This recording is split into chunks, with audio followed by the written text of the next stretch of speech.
कि कटारू ਚੱਕ साहब ਨੂੰ ਇਹ ਕੋਈ ਪੁੱਛਣ ਦੀ ਹਿੰਮਤ ਕਰੇਗਾ ਵੀ ਕਟਾਰੂ ਚੱਕ ਸਾਹਿਬ ਤੁਹਾਨੂੰ ਕੀ ਐਡੀ ਧਾਰੀ ਵੇਲਣੇ 'ਚ ਬਾਹ ਆਈ ਸੀ ਵੀ ਤੁਸੀਂ 7 ਦਿਨ ਪਹਿਲੇ BDP ਤੋਂ DDPO ਬੰਦੇ ਨੂੰ ਤੁਸੀਂ ਐਡੀਸ਼ਨਲ ਚਾਰਜ ਦੀ ਸਿਫਾਰਿਸ਼ ਕਰ ਰਹੇ ਹੋ ਤੇ ਉਸ ਤੋਂ ਜ਼ਿਆਦਾ ਮੰਤਰੀ ਧਾਲੀਵਾਲ ਸਾਹਿਬ ਦੀ ਕਿਉਂ ਬਾਹ ਆਈ ਵੇਲਣੇ 'ਚ ਵੀ ਤੁਸੀਂ ਉਹਨੂੰ ਅੰਡੋਸ ਕਰ ਰਹੇ ਹੋ ਵੀ ਜੇ ਇਸ ਤਰ੍ਹਾਂ ਇੱਕ ਅਫਸਰ ਇਸ ਤਰ੍ਹਾਂ ਹੀ ਜ਼ਮੀਨਾਂ ਲੋਕਾਂ ਦੇ ਨਾਂ ਕਰਦਾ ਰਹੂਗਾ ਤੇ ਫਿਰ ਇਨਸਾਫ ਕਿੱਥੇ ਮਿਲੇਗਾ। ਮਾਨ ਸਾਹਿਬ ਕਹਿ ਦਿੰਦੇ ਵੀ ਜਿਹੜੇ ਇਲਾਕੇ ਦੇ ਵਿੱਚੋਂ SHO ਦੇ ਜਿਹੜਾ ਫੜਿਆ ਗਿਆ ਨਾ ਉਹ ਸਾਰੇ ਥਾਣੇ ਨੂੰ ਸਸਪੈਂਡ ਕਰਤਾ ਜਾਏਗਾ।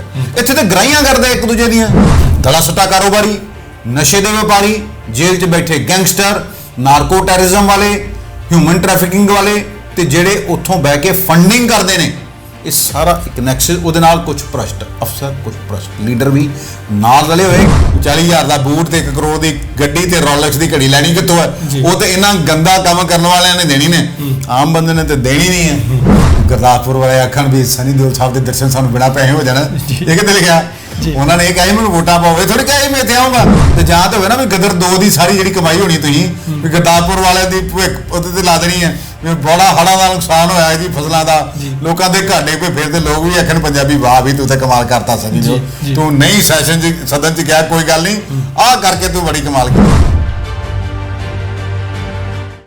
ਸਤਿ ਸ਼੍ਰੀ ਅਕਾਲ ਨਮਸਕਾਰ ਮੈਂ ਹਾਂ ਇੰਦਰਜੀਤ ਸਾਡੇ ਅੱਜ ਦੇ ਪ੍ਰੋਗਰਾਮ ਖਰੀਆਂ ਦੇ ਵਿੱਚ ਤੁਹਾਡਾ ਸਵਾਗਤ ਹੈ। ਸਾਡੇ ਨਾਲ ਨੇ D4U ਨਿਊਜ਼ ਦੇ ਸੰਪਾਦਕ ਦੀਪਕ ਭੰਡਾਰੀ ਜੀ। ਭੰਡਾਰੀ ਸਾਹਿਬ ਨਮਸਕਾਰ ਜੀ। ਨਮਸਕਾਰ ਜੀ। ਭੰਡਾਰੀ ਸਾਹਿਬ ਪਠਾਨਕੋਟ ਜ਼ਮੀਨ ਘੁਟਾਲੇ ਨੂੰ ਲੈ ਕੇ ਆਪ ਸਰਕਾਰ ਦੇ 2 ਮੰਤਰੀ ਰਡਾਰ ਤੇ ਨੇ।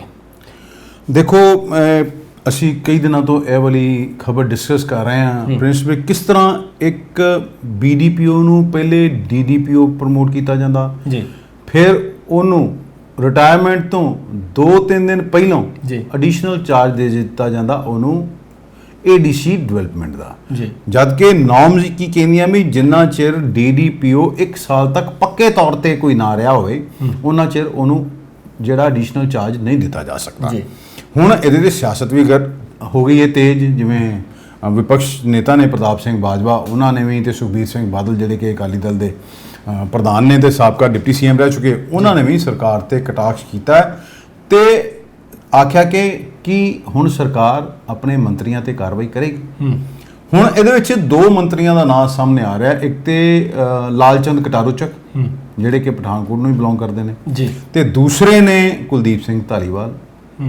ਜਦੋਂ ਇਹ ਮਾਮਲਾ ਹੋਇਆ ਉਦੋਂ ਪੰਚਾਇਤੀ ਰਾਜ ਮੰਤਰੀ ਹੁੰਦੇ ਸਨ। ਇਹ ਮਾਮਲਾ ਪਠਾਨਕੋਟ ਦੇ ਨਰੋਟ ਜੈਮਲ ਸਿੰਘ ਦੇ ਪਿੰਡ ਗੋਲ ਦਾ ਜਿੱਥੇ ਸਭ ਕੁਝ ਗੋਲ ਹੀ ਘੁੰਮ ਰਿਹਾ ਜੀ 100 ਏਕੜ ਜ਼ਮੀਨ ਦਾ ਪ੍ਰਿੰਸ ਦੇਖੋ ਮਾਮਲਾ ਹੈ ਵੀ ਕਿਸ ਤਰ੍ਹਾਂ ਇੱਕ ਅਧਿਕਾਰੀ ਪਹਿਲੇ BDPO ਉਹਨੂੰ DDPO ਬਣਾਇਆ ਜਾਂਦਾ ਹੈ DDPO ਤੋਂ ਬਾਅਦ ਉਹਨੂੰ ਐਡੀਸ਼ਨਲ ਚਾਰਜ ਦਿੱਤਾ ਜਾਂਦਾ ਹੈ ਸ਼ਾਇਦ ਕਿ ਉਹਨੂੰ ਇੱਕ ਸੋਚੀ ਸਮਝੀ ਸਾਜ਼ਿਸ਼ ਦੇ ਤਹਿਤ ਲੱਗ ਰਿਹਾ ਆਰੋਪ ਵੀ ਪਕਸ਼ ਹੀ ਲਗਾ ਰਿਹਾ ਵੀ ਇੱਕ ਯੋਜਨਾਬੱਧ ਤਰੀਕੇ ਦੇ ਨਾਲ ਉਹਨੂੰ DDPO ਬਣਾਉਣ ਤੋਂ ਬਾਅਦ ADC ਡਿਵੈਲਪਮੈਂਟ ਦਾ ਚਾਰਜ ਦਿੱਤਾ ਜਾਂਦਾ ਤੇ ਚਾਰਜ ਮਿਲਣ ਤੋਂ ਬਾਅਦ ਰਿਟਾਇਰਮੈਂਟ ਹੋਣ ਤੋਂ ਠੀਕ ਪਹਿਲੇ ਉਹ ਇੱਕ ਹਰੇ ਪੈਨ ਸਾਈਨ ਮਾਰਦੇ ਕਹਿੰਦੇ ਚਲੋ ਇਹ ਜ਼ਮੀਨ ਦਿੱਤੀ ਤੁਹਾਨੂੰ ਇੱਕ ਬੰਦੇ ਨੂੰ ਤੇ ਉਹ ਬੰਦਾ ਕੀ ਕਰਦਾ ਉਹ ਅਗਲੇ ਦਿਨ ਨਾਲ ਹੀ ਐਪਲੀਕੇਸ਼ਨ ਦੇਦਾ ਵੀ ਸਾਨੂੰ ਇੱਥੇ ਮਾਈਨਿੰਗ ਦੀ ਵੀ ਇਜਾਜ਼ਤ ਦਿੱਤੀ ਜਾਵੇ ਜੀ।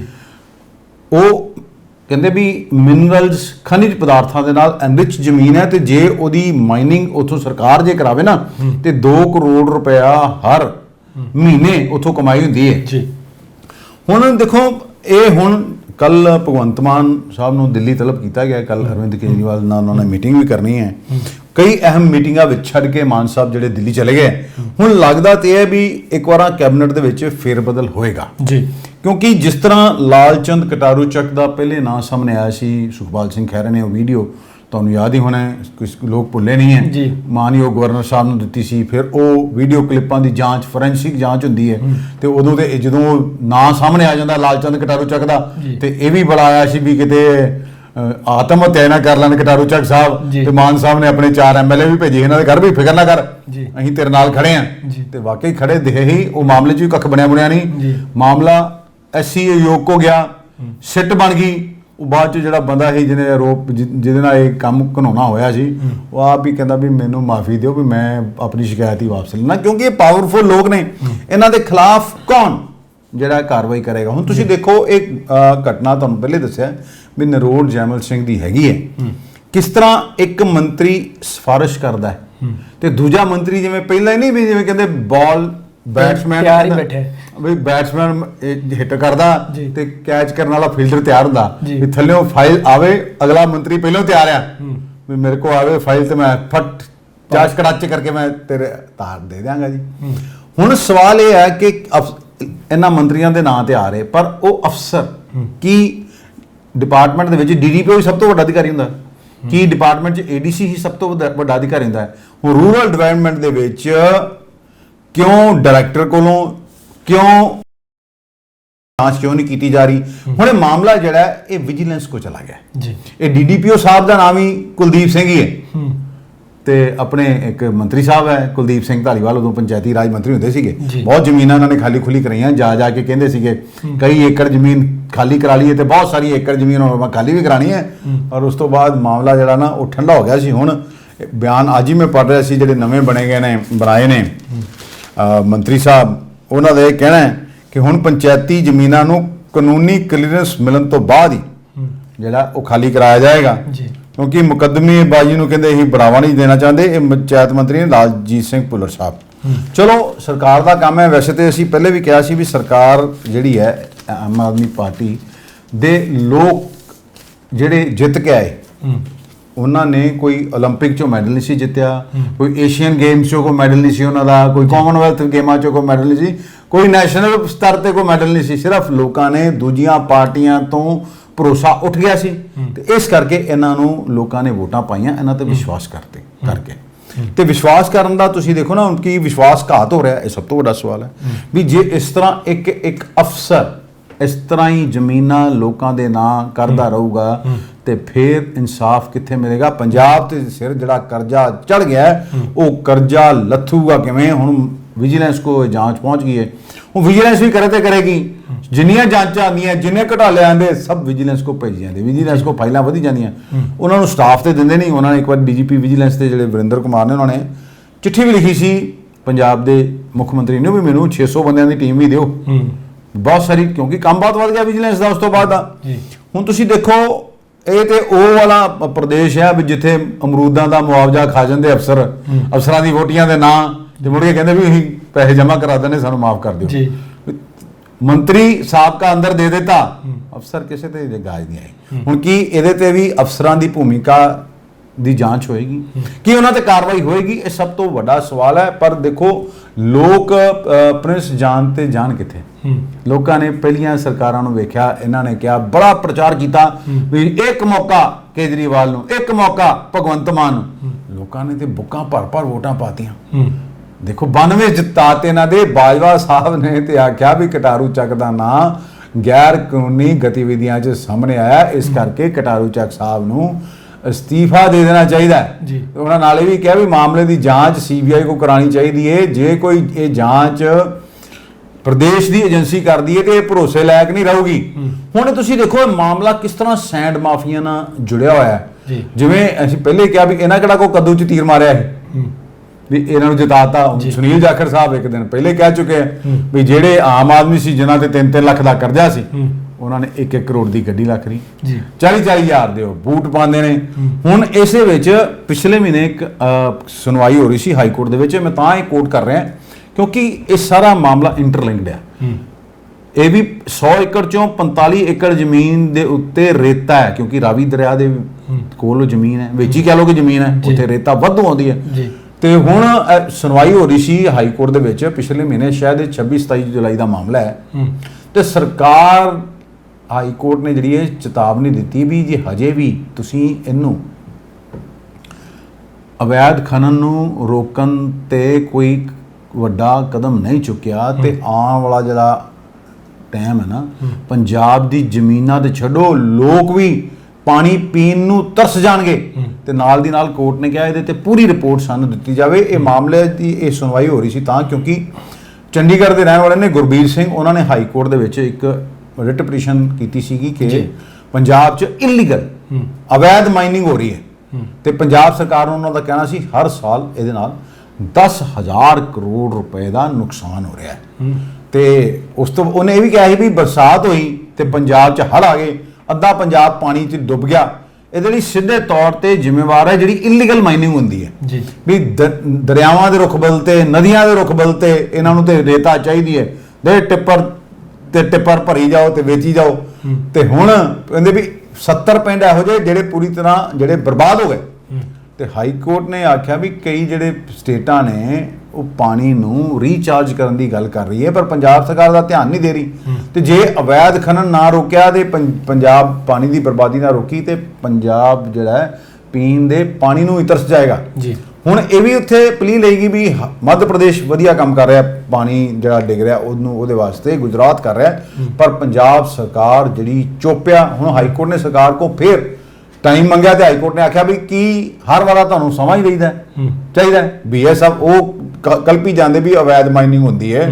ਤੇ ਸਰਕਾਰ 1.5 ਸਾਲ ਹੋ ਗਿਆ ਆਮ ਆਦਮੀ ਪਾਰਟੀ ਦੀ ਸਰਕਾਰ ਨੂੰ, ਇਹ ਵੀ ਨਹੀਂ ਕਹਿ ਸਕਦੇ ਕਿ ਅਸੀਂ ਤੇ ਨਵੇਂ ਆਏ ਜੀ, ਜਿਵੇਂ ਮਾਨ ਸਾਹਿਬ ਕਹਿੰਦੇ ਕਿ ਗੈਂਗਸਟਰ ਤੇ ਪੁਰਾਣੀਆਂ ਸਰਕਾਰਾਂ ਦੀ ਦੇਣ ਹੈ। ਬਈ ਇਹ ਜਿਹੜੀਆਂ ਚੀਜ਼ਾਂ ਤੇ ਰੋਕ ਲੱਗ ਸਕਦੀ ਹੈ ਉਹਨਾਂ ਤੇ ਰੋਕ ਲਾਓ। ਕੀ ਕਟਾਰੂ ਚੱਕ ਸਾਹਿਬ ਨੂੰ ਇਹ ਕੋਈ ਪੁੱਛਣ ਦੀ ਹਿੰਮਤ ਕਰੇਗਾ ਵੀ ਕਟਾਰੂ ਚੱਕ ਸਾਹਿਬ ਤੁਹਾਨੂੰ ਕੀ ਇੰਨੀ ਧਾਰੀ ਵੇਲਣੇ ਚ ਬਾਹ ਆਈ ਸੀ ਵੀ ਤੁਸੀਂ 7 ਦਿਨ ਪਹਿਲੇ BDP ਤੋਂ DDPO ਬੰਦੇ ਨੂੰ ਤੁਸੀਂ ਐਡੀਸ਼ਨਲ ਚਾਰਜ ਦੀ ਸਿਫਾਰਿਸ਼ ਕਰ ਰਹੇ ਹੋ ਤੇ ਉਸ ਤੋਂ ਜ਼ਿਆਦਾ ਮੰਤਰੀ ਬਾਹ ਉਹਦੀ ਕੁਲਦੀਪ ਸਿੰਘ ਜੀ ਦੀ ਧਾਲੀਵਾਲ ਸਾਹਿਬ ਦੀ ਕਿਉਂ ਬਾਹ ਆਈ ਵੇਲਣੇ ਚ ਵੀ ਤੁਸੀਂ ਉਹਨੂੰ ਅੰਡੋਸ ਕਰ ਰਹੇ ਹੋ ਵੀ ਕੀ ਤੁਸੀਂ ਰੂਰਲ ਡਿਵੈਲਪਮੈਂਟ ਦੇ ਸੈਕਟਰੀ ਜਿਹੜਾ ਉਹਦੇ ਕੋਲੋਂ ਇਹਦੀ ਪਰਮਿਸ਼ਨ ਲਈ ਜਾਂ ਉਹਨਾਂ ਨੇ ਵੀ ਅਪਰੂਵਲ ਕੀਤੀ ਤੇ ਜੇ ਅਪਰੂਵਲ ਕੀਤੀ ਕਿੰਨਾ ਆਧਾਰਾਂ ਤੇ ਕੀਤੀ, ਨਿਯਮਾਂ ਨੂੰ ਤਾਕਤ ਤੇ ਰੱਖਿਆ ਗਿਆ। ਗੱਲ ਤੇ ਫਿਰ ਹੋਈ ਹੈ ਵੀ ਭੁੱਖ ਤੇ ਅੱਜ ਲੱਗੀ ਹੈ, ਜਾਂਚ ਕਦੋਂ ਹੋਏਗੀ, ਕਦੋਂ ਅਦਾਲਤ 'ਚ ਕੇਸ ਚੱਲੇਗਾ ਤੇ ਕਦੋਂ ਫੈਸਲਾ ਆਏਗਾ। ਤੇ ਲੋਕ ਤੇ ਉਨੀ ਦੇਰ ਨੂੰ ਭੁੱਲ ਜਾਂਦੇ ਤੇ ਰੋਜ਼ ਨਵਾਂ ਮਾਮਲਾ ਸਾਹਮਣੇ ਆਉਂਦਾ। ਅੱਜ ਕੋਈ ਹੈ, ਕੱਲ ਕੋਈ ਹੈ, ਪਰਸੋਂ ਕੋਈ ਹੈ। ਉਹ ਮਣੀਪੁਰ ਵੀ ਦੇਖੋ ਨਾ ਹੁਣ ਦੱਬ ਕੇ ਰਹਿ ਗਈ, ਭਾਵੇਂ ਸੈਸ਼ਨ ਨਹੀਂ ਚੱਲ ਰਿਹਾ, ਅਵਿਸ਼ਵਾਸ ਜਿਹੜਾ ਉਹ ਲੈਣ ਦਾ ਪ੍ਰਸਤਾਵ ਤੇ ਕਹਿੰਦੇ ਵੀ ਇਸ ਕਰਕੇ ਸਰਕਾਰ ਕਾਂਗਰਸ ਕਹਿੰਦੀ ਸੀ ਤਾਂ ਲਿਆਂਦਾ ਵੀ ਮੋਦੀ ਸਾਹਿਬ ਇੱਥੇ ਆਪਣੀ ਚੁੱਪੀ ਤੋੜਨ। ਮਤਲਬ ਹਰ ਰੋਜ਼ ਨਵਾਂ ਹੈ। ਲੋਕਾਂ ਨੂੰ ਇਨਸਾਫ ਕੀ ਮਿਲੇਗਾ, ਪੰਜਾਬ ਦਾ ਕਰਜ਼ਾ ਕਿਵੇਂ ਉਤਰੂਗਾ, ਇਹ ਸਭ ਤੋਂ ਵੱਡਾ ਸਵਾਲ ਹੈ। ਸਰਕਾਰ ਤੇ ਕਰਜ਼ਾ ਲਾਉਣ ਵਾਸਤੇ ਕਰਜ਼ਾ ਲਈ ਜਾਂਦੀ ਹੈ ਤੇ ਆਪਣੇ ਵਿਗਿਆਪਨਾਂ ਤੇ ਪੈਸਾ ਲਗਾਤਾਰ ਖਰਚ ਕਰ ਰਹੀ ਹੈ। ਇਹ ਸਭ ਤੋਂ ਵੱਡਾ ਸਵਾਲ ਹੈ। ਅਸੀਂ ਲੋਕਾਂ ਨੂੰ ਵਾਰ-ਵਾਰ ਇਹ ਕਹਿੰਦੇ ਵੀ ਲੋਕ ਜਾਗਰੂਕ ਹੋਣ ਤੇ ਪਰ ਲੋਕ ਵੀ ਵਿਚਾਰੇ ਕੀ ਕਰਨ, ਵੋਟਾਂ ਪਾ ਕੇ ਉਹਨਾਂ ਨੇ ਤਬਾਰ ਕੀਤਾ ਸੀ, ਬਦਲਾਵ ਲਿਆਂਦਾ ਸੀ ਤੇ ਕੰਮ ਤਾਂ ਫਿਰ ਆਲਮੋਸਟ ਉਹੀ ਹੋਣ ਲੱਗ ਗਿਆ। ਸਾਰੇ ਬੰਦੇ ਤਾਂ ਨਹੀਂ ਕਰ ਰਹੇ ਪਰ ਜਿਵੇਂ ਕੁੰਵਰ ਵਿਜੇ ਪ੍ਰਤਾਪ ਕਹਿੰਦੇ ਵੀ ਸਰਕਾਰ ਬਦਲੀ ਹੈ, ਸਿਸਟਮ ਉਹੀ ਹੈ ਜੀ, ਸਿਸਟਮ ਉਹੀ ਕੰਮ ਕਰ ਰਿਹਾ। ਕਹਿੰਦੇ ਇਹ ਵੀ ਕਹਿ ਰਿਹਾ ਵੀ ਭ੍ਰਸ਼ਟਾਚਾਰੀਆਂ ਦੇ ਰੇਟ ਵੱਧ ਗਏ ਹੁਣ। ਦੇਖੋ ਰੋਜ਼ ਹੀ ਕੋਈ ਨਾ ਕੋਈ ਵਿਜੀਲੈਂਸ ਕਿਸੇ ਨਾ ਕਿਸੇ ਨੂੰ ਫੜ ਲੈਂਦੀ ਹੈ। ਜੀ ਜੀ ਪਟਨਾਇਕ ਸਾਹਿਬ, ਨਸ਼ੇ ਦੇ ਮੁੱਦੇ ਨੂੰ ਲੈ ਕੇ ਪੰਜਾਬ ਸਰਕਾਰ ਬਣੀ ਸੀ ਪਰ ਨਸ਼ੇ ਤੇ ਕਾਬੂ ਨਹੀਂ ਪਾਇਆ ਜਾ ਸਕਿਆ। ਅਜੇ ਵੀ ਆਏ ਦਿਨ ਨਸ਼ੇ ਦੀਆਂ ਵੀਡੀਓ ਸਾਹਮਣੇ ਆ ਰਹੀਆਂ ਨੇ। ਇੱਥੋਂ ਤੱਕ ਕਿ ਨਸ਼ਾ ਹੁਣ ਹਸਪਤਾਲਾਂ ਤੱਕ ਸਪਲਾਈ ਹੋਣ ਜਾ ਰਿਹਾ। ਦੇਖੋ ਪ੍ਰਿੰਸ, ਇਹ ਖਬਰ ਛਪੀ ਕੱਲ, ਪਹਿਲੇ ਅੰਮ੍ਰਿਤਸਰ ਦੀ ਵੀ ਸੀਗੀ, ਹੁਣ ਇੱਕ ਲੁਧਿਆਣੇ ਦੀ ਵੀ ਗੱਲ ਹੋ ਰਹੀ ਹੈ, ਉਹ ਵੀ ਵੀਡੀਓ ਉਹਦੀ ਵੀ ਵਾਇਰਲ ਹੋ ਰਹੀ ਹੈ।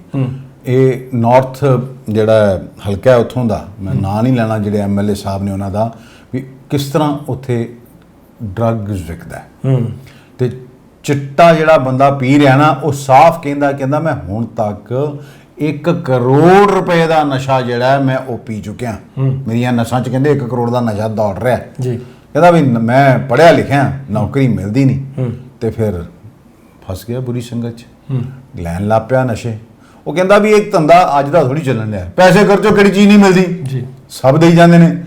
ਹੁਣ ਜਦੋਂ ਇਲਾਕੇ ਦੇ ਲੋਕਾਂ ਨਾਲ ਗੱਲਬਾਤ ਕੀਤੀ ਗਈ, ਉਹ ਕਹਿੰਦੇ ਵੀ ਪੁਲਿਸ ਨੂੰ ਦੱਸੀਦਾ, ਪੁਲਿਸ ਰੇਡ ਵੀ ਮਾਰਦੀ ਹੈ, ਪਰ ਕਹਿੰਦੇ ਨਸ਼ਾ ਜਿਹੜਾ ਵੇਚਣ ਵਾਲੇ ਨਾ ਇਹਨਾਂ ਨੂੰ ਪਹਿਲੇ ਪਤਾ ਲੱਗ ਜਾਂਦਾ ਵੀ ਅੱਜ ਪੁਲਿਸ ਨੇ ਰੇਡ ਮਾਰਦੀ ਹੈ ਤੇ ਬਾਅਦ ਚੋਂ ਫਿਰ ਮਾਮਲਾ ਠੰਡਾ ਹੋ ਜਾਂਦਾ। ਅਸੀਂ ਵੀ ਆਮ ਬੰਦੇ ਕਹਿੰਦੇ ਵੀ ਅਸੀਂ ਹੁਣ ਆਪਣੇ ਕੰਮ ਕਾਰ ਤੇ ਜਾਈਏ, ਕੰਮ ਕਰ ਵੀ ਕੁੱਤੇ ਕੰਮ 'ਚ ਪੈ ਰਹੀ ਹੈ ਵੀ ਪੁਲਿਸ ਕੋ ਜਾਓ ਵੀ ਫਲਾਣੀ ਥਾਂ ਨਸ਼ਾ ਵਿਕਣ ਡਿਆ ਜੇ, ਫਿਰ ਕਹਿੰਦੇ ਵੀ ਸਾਡੇ ਲੋਕ ਖਿਲਾਫ ਹੋ ਜਾਂਦੇ ਨੇ। ਜਿਹੜੇ ਨਸ਼ੇ ਤਸਕਰ ਪਾਵਰਫੁਲ ਨੇ, ਇਹਨਾਂ ਦਾ ਇੱਕ ਸੰਗਠਿਤ ਅਪਰਾਧ ਚੱਲ ਰਿਹਾ, ਅੱਗੇ ਵੀ ਮੈਂ ਅਸੀਂ ਜ਼ਿਕਰ ਕੀਤਾ ਸੀ ਕੁਝ ਦਿਨ ਲਗਾਤਾਰ ਕਰ ਰਹੇ ਹਾਂ। ਧੜਾ ਸੱਟਾ ਕਾਰੋਬਾਰੀ, ਨਸ਼ੇ ਦੇ ਵਪਾਰੀ, ਜੇਲ੍ਹ 'ਚ ਬੈਠੇ ਗੈਂਗਸਟਰ, ਨਾਰਕੋ ਟੈਰਰਿਜ਼ਮ ਵਾਲੇ, ਹਿਊਮਨ ਟ੍ਰੈਫਿਕਿੰਗ ਵਾਲੇ ਤੇ ਜਿਹੜੇ ਉੱਥੋਂ ਬਹਿ ਕੇ ਫੰਡਿੰਗ ਕਰਦੇ ਨੇ, ਇਹ ਸਾਰਾ ਇੱਕ ਨੈਕਸਸ। ਉਹਦੇ ਨਾਲ ਕੁਝ ਭ੍ਰਸ਼ਟ ਅਫਸਰ, ਕੁਝ ਭ੍ਰਸ਼ਟ ਲੀਡਰ ਵੀ ਨਾਲ ਰਲੇ ਹੋਏ ਕਿਉਂਕਿ ਉਹਨਾਂ ਦੀ ਮਰਜ਼ੀ ਤੋਂ ਬਿਨਾਂ ਕੋਈ ਅੱਜ ਕਹਿ ਦੇਵੇ ਮਾਨ ਸਾਹਿਬ ਕਹਿ ਦੇਣ ਵੀ ਜਿਹੜੇ ਇਲਾਕੇ ਦੇ ਵਿੱਚੋਂ SHO ਦੇ ਜਿਹੜਾ ਫੜਿਆ ਗਿਆ ਨਾ ਉਹ ਸਾਰੇ ਥਾਣੇ ਨੂੰ ਸਸਪੈਂਡ ਕਰਤਾ ਜਾਏਗਾ।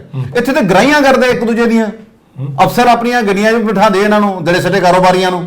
ਤੇ ਕਿਸ ਤਰ੍ਹਾਂ ਸਾਨੂੰ ਬਹੁਤ ਸਾਰੇ ਲੋਕ ਫੋਨ ਕਰਕੇ ਦੱਸਦੇ। ਦੇਖੋ ਸਾਡਾ ਫਰਜ਼ ਹੈ ਸਰਕਾਰ ਨੂੰ ਕਹਿਣਾ, ਨਾਲ ਦੀ ਨਾਲ ਲੋਕਾਂ ਨੂੰ ਵੀ ਜਾਗਰੂਕ ਹੋਣਾ ਪਏਗਾ ਵੀ ਤੁਸੀਂ ਉਹ ਫਿਰ ਜਦੋਂ ਅਸੀਂ ਕਹੀਦਾ ਨਾ ਤੁਸੀਂ ਜਾਗਰੋ, ਉਹ ਕਹਿੰਦੇ ਭਾਜੀ ਅਸੀਂ ਆਪਣਾ ਕੰਮ ਕਰੀਏ ਵੀ ਸਵੇਰੇ ਤੋਂ ਬੱਚਿਆਂ ਲਈ 2 ਰੋਟੀ ਪੈਸੇ ਕਮਾਉਣ ਜਾਣਾ ਹੁੰਦਾ, ਬੱਚਿਆਂ ਦੀ ਫੀਸ ਵੀ ਦੇਣੀ ਹੈ, ਕੋਈ ਘਰ ਦੀ ਕਿਸ਼ਤ ਦੇਣੀ ਹੈ, ਗੋਡੀ ਦੀ ਕਿਸ਼ਤ ਦੇਣੀ ਹੈ। ਇਹ ਤੇ ਪਾਵਰਫੁਲ ਲੋਕ ਆ, ਇਹਨਾਂ ਦੇ ਖਿਲਾਫ ਹੁੰਦਾ ਕੁਝ ਨਹੀਂ। ਚਲੋ ਜੇ FIR ਦਰਜ ਵੀ ਹੋ ਗਈ ਤੇ ਕਹਿੰਦੇ ਅਦਾਲਤ ਇਹਨਾਂ ਨੂੰ ਛੱਡ ਦਿੰਦੀ ਹੈ। ਅਸੀਂ ਤੇ ਵਾਰ-ਵਾਰ ਕਹਿੰਦੇ ਆ ਵੀ ਜਿਹੜਾ ਬੰਦਾ ਵਾਰ-ਵਾਰ ਕ੍ਰਾਈਮ ਕਰਦਾ, ਹੈਬਚੁਅਲ ਕ੍ਰਿਮੀਨਲ ਆ, ਉਹਦੇ ਉੱਤੇ ਮਾਮਲੇ ਦਰਜ ਨੇ ਤੇ ਉਹਨੂੰ ਕਿਉਂ ਵਾਰ-ਵਾਰ ਅਦਾਲਤਾਂ ਵੱਲੋਂ ਜ਼ਮਾਨਤ ਦਿੱਤੀ ਜਾਂਦੀ ਹੈ। ਹੁਣ ਦੂਜੀ ਵੀਡੀਓ ਅੰਮ੍ਰਿਤਸਰ ਦੀ ਜੇ, ਗੁਰਬਖਸ਼ ਨਗਰ ਦਾ ਇਲਾਕਾ ਜੇ, ਉੱਥੇ ਲਾਈਨ 'ਚ ਬਹਿੰਦੇ ਉਹ ਨਸ਼ੇੜੀ ਤੇ ਲਾਈਨ 'ਚ ਬਹਿ ਕੇ ਚਿੱਟਾ ਵੇਚਦਾ। ਵੀਡੀਓ ਵਾਇਰਲ, ਇੱਕ ਹਿੰਦੀ ਅਖਬਾਰ ਨੇ ਦੋਨਾਂ ਖਬਰਾਂ ਨੂੰ ਬੜੀ ਪ੍ਰਮੁਖਤਾ ਨਾਲ ਛਾਪਿਆ। ਉਹ ਫਿਰ ਉੱਥੇ ਜਿਹੜੇ ਬੰਦੇ ਕਹਿੰਦੇ ਵੀ ਰੋਜ਼ ਨਸ਼ੇ ਦੀ ਮੰਡੀ ਲੱਗਦੀ ਹੈ, ਪੁਲਿਸ ਨੂੰ ਕਹਿੰਦੇ ਪਤਾ, ਪਰ ਪੁਲਿਸ ਕਰਦੀ ਕੱਖ ਨਹੀਂ। ਉਹ ਪੁਲਿਸ ਦੀਆਂ ਆਪਣੇ ਤਰਕ ਨੇ ਕਈ ਵੀ ਅਸੀਂ ਨਸ਼ੇੜੀ ਨੂੰ ਫੜ ਲਈਏ ਤੇ ਕਹਿੰਦੇ ਸਾਡੇ ਲਈ ਮੁਸੀਬਤ ਹੈ ਵੀ ਇਹਦੇ ਲਈ ਰਾਤ ਨੂੰ ਨਸ਼ੇ ਦਾ ਪ੍ਰਬੰਧ ਕਰਨਾ ਪੈਂਦਾ, ਕਿੱਥੋਂ ਲਈਏ ਜੀ। ਫਿਰ ਇਹ ਮਰ ਗਿਆ ਸਾਡੇ ਭਾ ਦਾ ਫਿਰ ਸਿਆਪਾ। ਹੁਣ ਸਰਕਾਰ ਨੂੰ ਵੀ ਇਹ ਚਾਹੀਦਾ ਵੀ ਪੁਲਿਸ ਵਾਲਿਆਂ ਦੇ ਨਾਲ ਵੀ ਜ਼ਮੀਨੀ ਸਤਰ ਤੇ ਬਹਿ ਕੇ ਇੱਕ ਵਾਰਤਾਲਾਪ ਕੀਤਾ ਜਾਵੇ ਵੀ ਇਹਨਾਂ ਨੂੰ ਕਿਹੜੀਆਂ ਮੁਸ਼ਕਲਾਂ ਦਾ ਸਾਹਮਣਾ ਕਰਨਾ ਪੈ ਰਿਹਾ ਹੈ। ਕੀ ਤੁਹਾਡੇ ਕੋਲ ਸਟੇਸ਼ਨਰੀ ਆਉਂਦੀ ਹੈ? ਕੀ ਤੁਹਾਡੇ ਕੋਲ ਕੰਪਿਊਟਰ ਆਪਰੇਟਰ ਹੈਗਾ? ਕੀ ਤੁਸੀਂ ਜਦੋਂ ਹਾਈ ਕੋਰਟ 'ਚ ਜਾਣਾ ਹੁੰਦਾ ਚਲਾਨ ਪੇਸ਼ ਕਰਨ, ਤੁਹਾਡੇ ਚਲਾਨ ਦੇ ਪੈਸੇ ਤੇ ਨਹੀਂ ਲੱਗਦੇ? ਕੀ ਤੁਹਾਨੂੰ ਗੱਡੀ ਮਿਲਦੀ ਹੈ ਜਦੋਂ ਤੁਸੀਂ ਕਿਸੇ ਮੁਲਜ਼ਮ ਨੂੰ ਫੜਨ ਜਾਂਦੇ ਹੋ? ਕੀ ਗੱਡੀ 'ਚ ਤੇਲ ਮਿਲਦਾ? ਇੱਕ ਨਹੀਂ, ਸਮੱਸਿਆਵਾਂ ਹਜ਼ਾਰ ਨੇ। ਤੇ ਸਮਾਂ ਤੇ ਦੇਖੋ ਜਿਹੜਾ ਦਿਨ ਚੜਿਆ ਉਹ ਲੰਘ ਜਾਣਾ। ਕੋਈ ਭਾਵੇਂ ਤੁਸੀਂ ਗਵਰਨਰ ਸਾਹਿਬ ਨਾਲ ਸਿੰਘ ਪੜਾਈ ਜਾਓ ਤੇ ਭਾਵੇਂ ਤੁਹਾਡੇ ਮੰਤਰੀ ਸਾਹਿਬ ਸਿਫਾਰਿਸ਼ਾਂ ਕਰੀ ਜਾਣ ਤੇ ਭਾਵੇਂ ਦੜਾ ਸੱਟਾ ਚਲੀ ਜਾਵੇ। ਇਹ ਸਾਰੀਆਂ ਦੇਖੋ ਪ੍ਰਿੰਸ, ਜਦੋਂ ਤੱਕ ਇੱਕ ਕੰਸਟਰਕਟਿਵ ਪਲਾਨ ਨਹੀਂ ਬਣੇਗਾ। ਅਸੀਂ ਤੇ ਵਾਰ-ਵਾਰ ਕਿਹਾ ਗੁਰੂ ਨਾਨਕ ਦੇਵ ਯੂਨੀਵਰਸਿਟੀ ਵਾਲੇ ਰਿਸਰਚ ਜਿਹੜੇ ਸਕਾਲਰਸ ਬੈਠੇ ਆ, ਉਹਨਾਂ ਕੋਲ ਪਲਾਨ ਬਣਾ ਲਓ, ਉਹ ਦੱਸ ਦੇਣਗੇ ਕਿੱਥੇ ਕਿੱਥੇ ਨਸ਼ਾ ਵਿਕਦਾ, ਲੋਕਾਂ ਨੂੰ ਸਭ ਪਤਾ ਹੈ। ਹੁਣ ਦੇਖੋ ਜਿਹੜੀ ਤੁਸੀਂ ਗੱਲ ਕੀਤੀ ਜਿਹੜਾ ਹਸਪਤਾਲ ਦੇ ਵਿੱਚ, ਹੁਣ ਇਹ ਬਠਿੰਡੇ ਦੀ ਘਟਨਾ ਜੇ।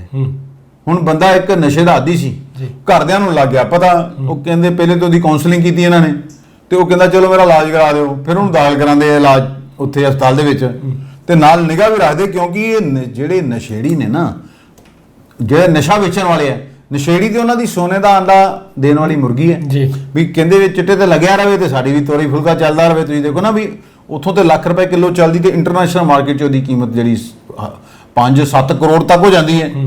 31 ਗ੍ਰਾਮ ਹੀਰੋਇਨ ਫੜੀ ਗਈ ਸੀ ਸਿੰਗਾਪੁਰ 'ਚ ਤੇ ਜਨਾਨੀ ਨੂੰ ਦੇਤੀ ਫਾਂਸੀ। ਇੱਥੇ 2-2 ਕਿਲੋ 5-5 ਕਿਲੋ ਵਾਲੇ ਤੁਰੇ ਫਿਰਦੇ ਆ, ਕਹਿੰਦੇ ਕੋਈ ਗੱਲ ਨਹੀਂ, 200 ਕਿਲੋ ਵਾਲੇ ਨੂੰ ਜ਼ਮਾਨਤ ਮਿਲ ਜਾਂਦੀ ਹੈ। ਵੀ ਅੰਗਰੇਜ਼ ਸਾਡੇ ਦੇਖੋ ਅਸੀਂ ਇਹ ਕਈ ਵਾਰੀ ਸੋਚਦੇ ਹਾਂ ਪ੍ਰਿੰਸ ਵੀ ਅਕਸਰ ਸਾਡਾ ਮੁਲਕ ਆਜ਼ਾਦ ਕਰਾਉਣ ਲਈ ਜਿਨ੍ਹਾਂ ਨੇ ਆਜ਼ਾਦੀ ਦੀ ਲੜਾਈ ਲੜੀ, ਆਪਣੀਆਂ ਕੁਰਬਾਨੀਆਂ ਦਿੱਤੀਆਂ, ਉਹ ਵੀ ਸੋਚਦੇ ਹੋਣੇ ਵੀ ਕੀ ਇਹ ਸੁਪਨਾ ਵੇਖਿਆ ਸੀ।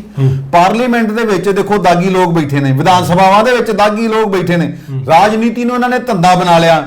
ਇੱਕ ਬੰਦੇ ਦੇ 50-50 ਕਾਲਜ ਨੇ, ਵੱਡੀਆਂ ਫਰਮਾਂ ਚੱਲਦੀਆਂ, ਵੱਡੀਆਂ ਫੈਕਟਰੀਆਂ ਚੱਲਦੀਆਂ, ਕਿਸੇ ਦੇ ਕਿਸੇ ਨਾਲ ਸੰਬੰਧ ਨਹੀਂ, ਕੋਈ ਕਿਸੇ ਕੋ ਪੈਸਾ ਲਈ ਜਾਂਦਾ, ਕੋਈ ਕਿਸੇ ਕੋ ਲਈ ਜਾਂਦਾ ਤੇ ਬਸ ਇਹਨਾਂ ਨੂੰ ਕੋਈ ਲੈਣਾ ਦੇਣਾ ਨਹੀਂ ਹੈ। ਹੁਣ ਦੇਖੋ ਜਦੋਂ ਇਹ ਪਰਿਵਾਰ ਵਾਲਿਆਂ ਨੇ ਉਹਦੇ ਤੇ ਲਾਇਆ ਵੀ ਹੋਇਆ ਸੀਗਾ ਚੈੱਕ, ਉਹ ਇੱਕ ਬੰਦਾ ਦੇਣ ਆਉਂਦਾ, ਉਹ ਵੀ ਨਸ਼ਾ ਪੀਂਦਾ, ਅੰਦਰੋਂ ਜਿਹਦਾ ਇਲਾਜ ਚੱਲਦਾ ਹੁੰਦਾ ਨਾ, ਉਹ ਮੈਸੇਜ ਕਰ ਦਿੰਦਾ ਮੋਬਾਈਲ ਤੇ ਵੀ ਮੇਰੀ ਨੂੰ ਤੇ ਟੋਟ ਹੋਣ ਡਈ ਯਾਰ, ਮੇਰਾ ਖਿਆਲ ਕਰੋ। ਉਹ ਨਸ਼ਾ ਦੇਣਾ ਚਾਹੁੰਦਾ, ਘਰ ਵਾਲੇ ਫੜਦੇ, ਫਿਰ ਉਹਨੂੰ ਲਾਂਦੇ ਉਹਦੀ ਫੈਂਟੀ ਵੀ, ਨਾਲ ਵੀ ਉਹਨੂੰ ਕੁੱਟਦੇ ਆ ਤੇ ਨਾਲ ਫਿਰ ਕਹਿੰਦੇ ਪੁਲਿਸ ਨੂੰ ਦੇ ਦਿੰਦੇ ਤੇ ਜਿਹੜਾ ਬੰਦਾ ਦੇਣ ਆਉਂਦਾ ਉਹ ਵੀ ਵਿਚਾਰਾ ਨਸ਼ੇੜੀ ਹੁੰਦਾ। ਤੁਸੀਂ ਦੇਖੋ ਪੰਜਾਬ ਦੀ ਜਵਾਨੀ ਬਰਬਾਦ ਹੋ ਰਹੀ ਹੈ ਨਸ਼ੇ ਨੂੰ ਲੈ ਕੇ। ਇਹ ਦੇਖੋ ਅਸੀਂ ਉਹਨਾਂ ਜਿਹੜੇ ਪੁਲਿਸ ਵਾਲੇ ਜਿਹੜੇ ਸਾਰੇ ਨਹੀਂ, ਜਿਹੜੇ ਇਹਨਾਂ ਨੂੰ ਸਮਰਥਨ ਕਰਦੇ ਨੇ, ਜਿਹੜੇ ਇਹਨਾਂ ਕੋਲੋਂ ਮਹੀਨਾ ਲੈਂਦੇ ਨੇ ਜਾਂ ਨਸ਼ੇ ਵਾਲਿਆਂ ਕੋਲ ਜਾਂ ਦੜਾ ਸੱਟਾ ਕਾਰੋਬਾਰੀਆਂ ਕੋਲ ਜਾਂ ਫਿਰ ਗੈਂਗਸਟਰਾਂ ਕੋਲ, ਕਿ ਤੁਹਾਡੇ ਨਿਆਣੇ ਵੀ ਇਸੇ ਸਮਾਜ 'ਚ ਹੀ ਪੜ੍ਹਦੇ ਨੇ। ਤੁਸੀਂ ਆਪਣੀ ਆਉਣ ਵਾਲੀਆਂ ਨਸਲਾਂ ਨੂੰ ਕੀ ਦੇ ਕੇ ਜਾ ਰਹੇ ਹੋ ਵੀ ਤੁਸੀਂ ਚਾਹੁੰਦੇ ਹੋ ਵੀ ਆਪਣੇ ਬੱਚੇ ਬਾਹਰ ਸੈਟਲ ਕਰ ਦੇਣੇ ਆ। ਸਰਕਾਰ ਨੂੰ ਇਹ ਚਾਹੀਦਾ, ਜੇ ਵਾਕਈ ਇੱਛਾ ਸ਼ਕਤੀ ਹੈਗੀ ਹੈ ਤੇ ਕੰਸਟਰਕਟਿਵ ਕਦਮ ਚੁੱਕੋ। ਬਿਆਨਬਾਜ਼ੀ ਤੇ ਬਹੁਤ ਹੋ ਗਈ, ਬਿਆਨਬਾਜ਼ੀਆਂ ਤੇ ਪਹਿਲੀਆਂ ਸਰਕਾਰਾਂ ਵੀ ਕਰਦੀਆਂ ਰਹੀਆਂ ਤੇ ਬਿਆਨਬਾਜ਼ੀ ਹੁਣ ਤੁਸੀਂ ਵੀ ਕਰਨ ਡਏ ਜੇ। ਮਾਨ ਸਾਹਿਬ ਨੋ ਡਾਊਟ ਕਿ ਮਾਨ ਸਾਹਿਬ ਇਮਾਨਦਾਰ ਹੈ, ਪਰ ਥੱਲੇ ਜਿਹੜਾ ਗੰਦ ਪਿਆ ਹੋਇਆ ਉਹਨੂੰ ਕੌਣ ਸਾਫ਼ ਕਰੇਗਾ? ਇੱਕ ਮੈਨੂੰ ਕਿਸੇ ਲੀਡਰ ਦੇ ਸਿਕਿਉਰਿਟੀ ਵਾਲਿਆਂ ਨੇ ਦੱਸਿਆ ਵੀ ਉਹਦੀਆਂ ਕਰਤੂਤਾਂ ਕੀ ਹੈਗੀਆਂ। ਮੈਂ ਕਿਹਾ ਤੁਸੀਂ ਕੋਈ, ਕਹਿੰਦੇ ਵੀ ਕਿਹਨੂੰ ਦੱਸੀਏ, ਸ਼ਰੇਆਮ ਚੱਲ ਰਿਹਾ ਕਹਿੰਦੇ ਕੰਮ, ਇਲੀਗਲ, ਕਿਸ ਤਰ੍ਹਾਂ ਇਲੀਗਲ ਚੀਜ਼ਾਂ ਨੂੰ ਉਹ ਸਪੋਰਟ ਕਰਨ ਡਏ ਨੇ। ਉਹ ਗੱਲ ਤੇ ਜਾਖੜ ਸਾਹਿਬ ਦੀ ਠੀਕ ਹੈ, ਜਿਹਦੇ 3 ਲੱਖ ਦਾ ਕਰਜ਼ਾ, 40,000 ਦਾ ਬੂਟ ਤੇ 1 ਕਰੋੜ ਦੀ ਗੱਡੀ ਤੇ ਰੋਲੈਕਸ ਦੀ ਘੜੀ ਲੈਣੀ ਕਿੱਥੋਂ ਹੈ? ਉਹ ਤੇ ਇਹਨਾਂ ਗੰਦਾ ਕੰਮ ਕਰਨ ਵਾਲਿਆਂ ਨੇ ਦੇਣੀ ਨੇ, ਆਮ ਬੰਦੇ ਨੇ ਤੇ ਦੇਣੀ ਨਹੀਂ ਹੈ। ਪੰਡਤ ਸਾਹਿਬ ਨਸ਼ੇ ਦੀ ਗੱਲ ਕੀਤੀ ਹੈ, ਉਹ ਕਿਹਾ ਜਾ ਰਿਹਾ ਕਿ ਹੁਣ ਇੱਕ ASI ਵੀ ਕੋਲੋਂ ਵੀ ਨਸ਼ਾ ਬਰਾਮਦ ਹੋਇਆ। ਦੇਖੋ ਜੀ, ਇਹ ਘਟਨਾ ਜੇ ਮਲੇਰਕੋਟਲੇ ਦੀ ਜੀ। ASI ਸਾਹਿਬ ਕੋਲ ਬੰਦੇ ਨੇ ਲੈਣਾ ਸੀਗਾ ਇਨਸਾਫ, ਕੋਈ ਕੇਸ ਹੋਇਆ ਸੀਗਾ ਤੇ ਲੋਕੀ ਸਭ ਤੋਂ ਪਹਿਲੇ ਬੰਦਾ ਜਾਏ ਕਿੱਥੇ, ਥਾਣੇ ਜੀ। ਉਹ ਮਲੇਰਕੋਟਲਾ ਦੀ ਘਟਨਾ ਹੈ। ਉੱਥੇ ASI ਸਾਹਿਬ ਜਿਹੜੇ ਆ ਉਹਨਾਂ ਤੇ ਆਰੋਪ ਲਾਏ ਜਾਂਦੇ ਨੇ। ਉੱਥੇ ਦਾ ਪਿੰਡ ਆ ਹਿਮਤਾਣਾ, ਜਗਤਾਰ ਸਿੰਘ ਤੋਂ 10,000 ਰੁਪਏ ਲੈਣ ਦਾ ਇਹਦੇ ਤੇ ਦੋਸ਼ ਦਾ ਮਾਮਲਾ ਦਰਜ ਕੀਤਾ ਹੈ ਜੀ। ਜਗਤਾਰ ਸਿੰਘ ਨੇ ਸ਼ਿਕਾਇਤ ਕੀਤੀ ਸੀ ਕਿ ASI ਸਾਹਿਬ ਨੇ ਇੱਕ ਉੱਥੇ ਮੁਕੱਦਮਾ ਦਰਜ ਹੋਇਆ ਸੀ IPC 420 406 120 506। ਇਹ FIR ਦਰਜ ਹੁੰਦੀ ਹੈ 19 ਮਈ 2022 ਨੂੰ ਤੇ ਉਹਦੇ ਬੇਟੇ ਪਵਨਪ੍ਰੀਤ ਦਾ ਨਾਂ ਇਹਦੇ ਸੀਗਾ। ਉਹਨੂੰ ਕੱਢਣ ਵਾਸਤੇ ਕਹਿੰਦਾ ਵੀ ਇਹ ਬੇਕਸੂਰ ਸਾਬਤ ਕਰਨ ਵਾਸਤੇ ਜੀ 50,000 ਰੁਪਏ ਮੰਗੇ ਸਨ ਤੇ 10,000 ਰੁਪਇਆ ਲੈ ਲਿਆ ਸੀ ਪਹਿਲਾਂ ਤੇ ਫਿਰ ਉਹਨੇ ਵਿਜੀਲੈਂਸ ਨੂੰ ਕਰਤੀ ਸ਼ਿਕਾਇਤ ਤੇ ਪੈਸੇ ਤੇ ASI ਸਾਹਿਬ ਨੇ ਲੈ ਲਏ ਤੇ ਜਦੋਂ ਵਿਜੀਲੈਂਸ ਦੀ ਟੀਮ ਵੇਖੀ ਤੇ ਇਹ ਉੱਥੋਂ ਦੁੜਕੀ ਮਾਰ ਗਏ, ਆਪਣੀ ਸਵਿਫਟ ਕਾਰ 'ਚ ਭੱਜ ਗਏ ਜੀ। ਤੇ ਵਿਜੀਲੈਂਸ ਨੇ ਵੀ ਆਪਣੀ ਗੱਡੀ ਮਗਰ ਲਾ ਲਈ। ਹੁਣ ਪੁਲਿਸ ਦੇ ਮਗਰ ਪੁਲਿਸ ਫਿਲਮਾਂ 'ਚ ਤੇ ਵੇਖੀ ਹੋਣੀ ਹੈ ਕੋਈ ਇੱਥੇ ਪੁਲਿਸ ਮਗਰ ਲੱਗੀ ਆ। ਤੇ ਜਦੋਂ ਇਹਨਾਂ ਨੂੰ ASI ਸਾਹਿਬ ਨੂੰ ਫੜਿਆ ਜਾਂਦਾ ਜੀ, ਇਹ ਫੜੇ ਤੇ ਨਹੀਂ ਜਾਂਦੇ, ਇਹਨਾਂ ਸੁੱਟ ਫਸ ਜਾਂਦੀ ਹੈ ਤੇ ਫਿਰ ਕਿਸੇ ਦੀ ਐਕਟਿਵਾ ਲੈ ਕੇ ਉੱਥੋਂ ਭੱਜਦੇ ਆ ਵੀ ਮੈਨੂੰ ਦੱਸੋ। ਪੁਲਿਸ ਵਾਲੇ ਨੂੰ ਕਹਿੰਦਾ ਵੀ ਲੋਕ ਕਹਿੰਦੇ ਵੀ ਹੋ ਸਕਦਾ ਨੇ ਕਿ ਚੋਰ ਚਾਰ ਦਾ ਪਿੱਛਾ ਕਰਦਾ ਹੋਵੇ, ਇਹ ਨਹੀਂ ਪਤਾ ਵੀ ਆਪ ਹੀ ਚੋਰ ਹੈ। 400 ਗ੍ਰਾਮ ਭੁੱਕੀ, 9 ਗ੍ਰਾਮ ਫੀਮ ਤੇ 10,000 ਰੁਪਇਆ ਇਹ ASI ਸਾਹਿਬ ਦੀ ਗੱਡੀ 'ਚੋਂ ਫੜੇ ਗਏ। ਹੁਣ ਇਹਨਾਂ ਤੇ 2 ਮਾਮਲੇ ਦਰਜ ਹੋ ਗਏ, ਇੱਕ ਤੇ ਵਿਜੀਲੈਂਸ ਨੇ ਦਰਜ ਕਰ ਲਿਆ ਤੇ ਦੂਜਾ ਮਾਮਲਾ ਜਿਹੜਾ ਦਰਜ ਹੋ ਗਿਆ ਇਹਨਾਂ ਦੇ NDPS ਐਕਟ ਦਾ ਮਾਮਲਾ। ਹੁਣ ਵੇਖੋ ਫਿਰ ਗੱਲ ਹੋਈ ਆ, ਪਹਿਲੇ ਤੇ ਇਹਨਾਂ ਨੂੰ ਸਸਪੈਂਡ ਕੀਤਾ ਜਾਏਗਾ, ਫਿਰ ਇਹ ਬਹਾਲ ਹੋ ਜਾਣਗੇ, ਬਹਾਲ ਹੋ ਕੇ ਫਿਰ ਲੱਗਣਗੇ। ਕਦੋਂ ਮੁਕੱਦਮੇ ਦਾ ਫੈਸਲਾ ਆਊਗਾ, ਕਿੰਨੀਆਂ ਅਦਾਲਤਾਂ ਦੇ ਧੱਕੇ ਖਾਣੇ ਪੈਣਗੇ। ਵਿਚਾਰਾ ਉਹ ਜਿਹੜਾ ਸ਼ਿਕਾਇਤ ਕਰਤਾ ਹੁੰਦਾ ਨਾ, ਅਖੀਰ ਉਹ ਵੀ ਹੱਥ ਜੋੜ ਜਾਂਦਾ ਵੀ ਮੈਨੂੰ ਰਹਿਮ ਕਰੋ, ਮੈਨੂੰ ਮਾਫ ਕਰੋ, ਮੈਂ ਗਲਤੀ ਕਰ ਲਈ ਸ਼ਿਕਾਇਤ ਕਰਕੇ। ਇਸ ਕਰਕੇ ਅਸੀਂ ਵਾਰ-ਵਾਰ ਕਹਿੰਦੇ ਆ ਵੀ ਇਹ ਜਿਹੜੇ ਕਾਨੂੰਨ ਅੰਗਰੇਜ਼ ਚਲੇ ਗਏ, ਕਾਨੂੰਨ ਅੰਗਰੇਜ਼ਾਂ ਦੇ ਚਲੇ ਜਾਂਦੇ ਆ। ਪਹਿਲੇ ਕਿ ਈਸਟ ਇੰਡੀਆ ਕੰਪਨੀ ਕੋਲੋਂ ਪਰਮਿਸ਼ਨ ਲੈਣੀ ਪੈਂਦੀ, ਹੁਣ ਵੀ ਕਦੇ 1861 ਦਾ ਹੀ ਕਾਨੂੰਨ ਹੈ ਵੀ ਚੱਲੋ। ਮੈਂ ਕਾਨੂੰਨ ਮੰਤਰੀ ਸਾਹਿਬ ਨਾਲ ਗੱਲ ਕੀਤੀ, ਦੇਸ਼ ਦੇ ਕਾਨੂੰਨ ਮੰਤਰੀ ਸਾਹਿਬ, ਉਹ ਕਹਿੰਦੇ ਜੀ ਬਹੁਤ ਸਾਰੇ ਕਾਨੂੰਨ ਜਿਹੜੇ ਰੱਦ ਕੀਤੇ। ਉਹ ਮੈਂ ਕਿਹਾ ਤੁਹਾਡੀ IPC ਤਾਂ ਅਜੇ ਵੀ 1861 ਦੀ ਆ ਜੀ, CRPC ਜਿਹੜੀ ਉਹ 1860 ਦੀ ਆ। ਤੇ ਫਿਰ ਕਿੱਥੋਂ ਇਨਸਾਫ ਦੀ ਉਮੀਦ ਕੀਤੀ ਜਾ ਸਕਦੀ ਹੈ? ਕਿਉਂਕਿ ਅਦਾਲਤਾਂ ਨੇ ਵੀ ਤੇ ਪ੍ਰਿੰਸ ਉਹੀ ਕੰਮ ਕਰਨਾ ਹੈ ਜੋ ਸਾਡੇ ਸੰਵਿਧਾਨ 'ਚ ਲਿਖਿਆ ਹੈ ਜੀ। ਦੁੱਖ ਦੀ ਗੱਲ ਇਹ ਹੈ ਕਿ ਜਿਹੜੇ ਸਾਡੇ ਜਿਨ੍ਹਾਂ ਲੀਡਰਾਂ ਦੇ ਉੱਤੇ ਸਾਨੂੰ ਵਿਸ਼ਵਾਸ ਸੀ, 543 ਮਾਨਯੋਗ ਮੈਂਬਰ ਸਾਹਿਬਾਨ ਲੋਕ ਸਭਾ 'ਚ ਬਹਿੰਦੇ ਨੇ ਵੀ ਇਹ ਜਾਣਗੇ ਲੋਕਾਂ ਦੀ ਗੱਲ ਕਰਨਗੇ, ਤੇ ਲੋਕਾਂ ਦੀ ਗੱਲ ਤੇ ਕਰਦੇ ਨਹੀਂ। ਤੇ ਇਹਨਾਂ ਨੂੰ ਆਪਣਾ ਪੈ ਜਾਂਦਾ ਵੀ ਇੱਕ ਇਲੈਕਸ਼ਨ ਜਿੱਤ ਲਿਆ, ਗਾਂ ਕਿੱਦਾਂ ਜਿੱਤਣਾ। ਐਤਕੀ ਇਲੈਕਸ਼ਨ 'ਚ ਇੰਨੇ ਕਰੋੜ ਲੱਗਿਆ ਯਾਰ, ਹੁਣ ਕਿੱਥੋਂ ਪੈਸਾ ਆਏ, ਕਿਹੜੇ ਬੰਦਿਆਂ ਨਾਲ ਸੈਟਿੰਗ ਕੀਤੀ ਜਾਵੇ ਜਿੱਥੋਂ ਮਾਲ ਆਏਗਾ। ਤੇ ਫਿਰ ਉਹ ਕਿਉਂ ਗੈਰ ਕਾਨੂੰਨੀ ਧੰਦੇ ਹੁੰਦੇ, ਇਸੇ ਕਰਕੇ ਹੁੰਦੇ। ਪੰਡਾਰੀ ਸਾਹਿਬ, ਸਾਬਕਾ ਕੇਂਦਰੀ ਮੰਤਰੀ ਹਰਸਿਮਰਤ ਕੌਰ ਬਾਦਲ ਨੇ ਗ੍ਰਹਿ ਮੰਤਰਾਲੇ ਨੂੰ ਇੱਕ ਚਿੱਠੀ ਲਿਖੀ ਹੈ। ਉਹਨਾਂ ਨੇ ਕਿਹਾ ਕਿ ਦਿੱਲੀ ਵਾਂਗ ਸ਼ਰਾਬ ਘੁਟਾਲੇ ਦੀ ਜਾਂਚ ਪੰਜਾਬ ਵਿੱਚ ਵੀ ਕੀਤੀ ਜਾਵੇ।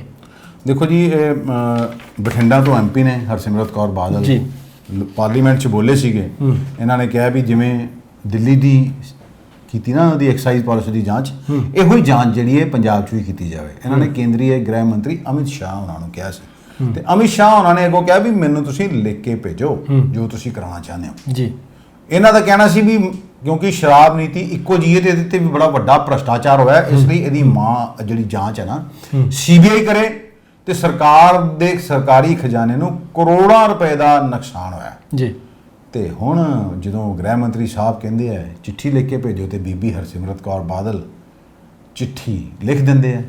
ਹੁਣ ਤੁਸੀਂ ਦੇਖੋ ਕੀ CBI ਜਾਂਚ ਕਰੂਗੀ, ਕੀ ED ਦੀ ਐਂਟਰੀ ਹੋਊਗੀ, ਕੀ ਅਫਸਰ ਫਸਣਗੇ। ਕਿਉਂਕਿ ਤੁਸੀਂ ਦੇਖੋ ਨਾ ਉੱਥੇ ਵੀ ਮਨੀਸ਼ ਸਿਸੋਦੀਆ ਸਾਹਿਬ ਕੋਲ ਫਲਾਂਗੇ ਉਹ ਪੈਸਾ ਪੂਸਾ ਨਹੀਂ ਫੜਿਆ ਗਿਆ ਉਹਨਾਂ ਕੋਲੋਂ ਜੀ। CBI ਨੇ ਜਾਂਚ ਕੀਤੀ, ਪਹਿਲੇ CBI ਨੇ ਮਾਮਲਾ ਦਰਜ ਕੀਤਾ, ਫਿਰ ED ਉਹਨਾਂ ਨੂੰ ਭਜਾਈ ਫਿਰਦੀ ਹੈ। ਹਜੇ ਤੱਕ ਉਹਨਾਂ ਨੂੰ ਜ਼ਮਾਨਤ ਮਿਲੀ ਅੰਦਰ ਹੈ। ਉਸਤਿੰਦਰ ਜੈਨ ਸਾਹਿਬ ਆ, ਉਹਨਾਂ ਦੇ ਵੀ ਮੁਸ਼ਕਿਲਾਂ ਹੀ ਜਿਹੜੀਆਂ ਵਧੀਆਂ ਹੋਈਆਂ। ਹੁਣ ਤੁਸੀਂ ਦੇਖੋ ਹਰਸਿਮਰਤ ਬਾਦਲ ਦਾ ਇਹ ਕਹਿਣਾ ਵੀ ਕੁਝ ਕੰਪਨੀਆਂ ਨੂੰ ਹੀ ਇਹ ਮੁਨਾਫਾ ਜਿਹੜਾ ਉਹ ਦਿੱਤਾ ਗਿਆ, ਦੁੱਗਣਾ ਕਰਤਾ ਗਿਆ ਉਹਨਾਂ ਦਾ ਮੁਨਾਫਾ। ਇਹਦੀ ਕਹਿੰਦੇ ਵੀ ਇਹ ਇੰਨਾ ਅਹਿਮ ਮਾਮਲਾ ਹੈ, ਸਰਕਾਰੀ ਖਜ਼ਾਨੇ ਦੀ ਲੁੱਟ ਹੋਈ ਹੈ।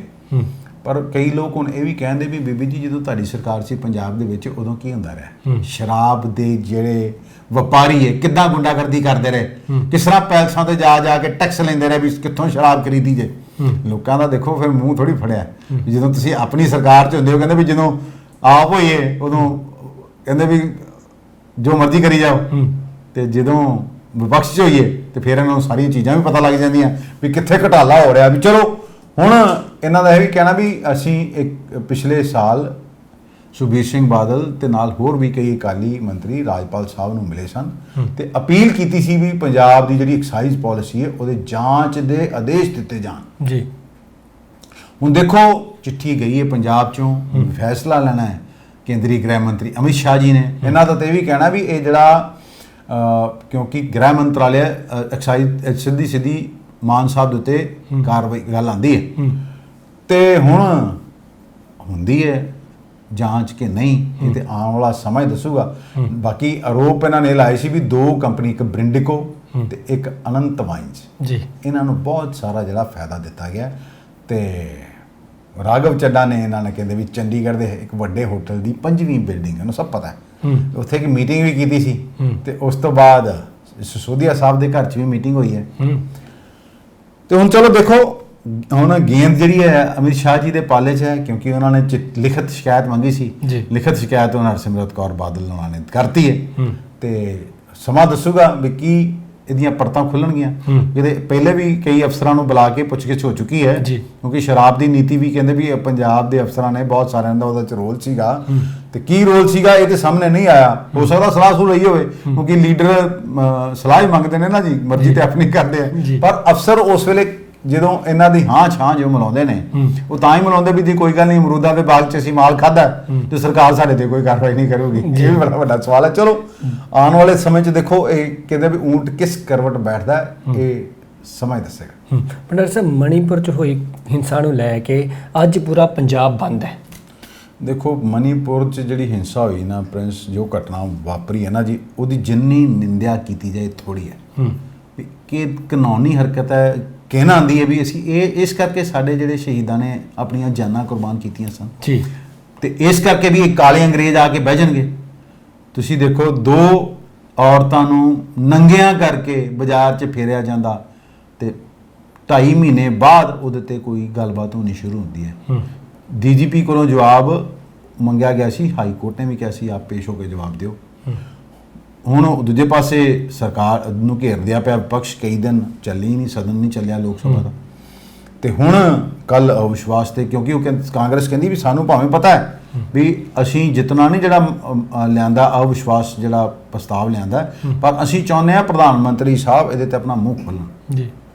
ਹੁਣ ਪੰਜਾਬ ਦੇ ਵਿੱਚ ਇਹ ਬੰਦ ਕੀਤਾ ਹੈ ਕਈ ਵੱਖ-ਵੱਖ ਵਾਲਮੀਕੀ ਸੰਗਠਨ ਨੇ, ਰਵਿਦਾਸੀ ਸੰਗਠਨ ਨੇ, ਪਰ ਤੁਸੀਂ ਦੇਖੋ ਠੀਕ ਹੈ ਤੁਸੀਂ ਆਪਣਾ ਵਿਰੋਧ ਜਿਤਾਓ, ਪਰ ਤੁਸੀਂ ਅੱਜ ਜੇ ਕਿਸੇ ਬੰਦੇ ਦੀ ਦਿਹਾੜੀ ਟੁੱਟਦੀ ਨਾ, ਲੋਕ ਤਾਂ ਪੰਜਾਬ 'ਚ ਆਉਣਾ ਪਹਿਲੋਂ ਨਹੀਂ ਚਾਹੁੰਦੇ। ਦੇਖੋ ਨਾ ਟੂਰਿਸਟ ਪਲੇਸ ਆ, ਕੋਈ ਬੰਦਾ ਸਵੇਰੇ ਉੱਠਦਾ ਉਹ ਵਿਚਾਰਾ ਆਪਣੀ ਦੁਕਾਨ ਤੇ ਜਾਂਦਾ, ਕੋਈ ਸਬਜ਼ੀ ਭਾਜੀ ਵੇਚਦਾ ਵੀ ਮੇਰਾ ਕੋਲ ਅੱਜ 2 ਪੈਸੇ ਕਮਾ ਕੇ ਖੜੂੰਗਾ ਘਰ, ਕਿਸੇ ਨੇ ਦੁੱਧ ਖੜਨਾ, ਕਿਸੇ ਨੇ ਆਟਾ ਖੜਨਾ, ਕਿਸੇ ਨੇ ਸਬਜ਼ੀ ਖੜਨੀ ਤੇ ਕਿਸੇ ਨੇ ਆਪਣੇ ਬੱਚਿਆਂ ਲਈ ਕੁਝ ਖੜਨਾ। ਹੁਣ ਬੰਦ ਹੱਲ ਨਹੀਂ ਕਿਸੇ ਚੀਜ਼ ਦਾ। ਕਈ ਥਾਵਾਂ ਤੇ ਇਹ ਵੇਖਣ ਨੂੰ ਮਿਲਿਆ ਵੀ ਨੌਜਵਾਨ ਕੁਝ ਜਾ ਬੰਦ ਕਰਾ ਰਹੇ ਨੇ।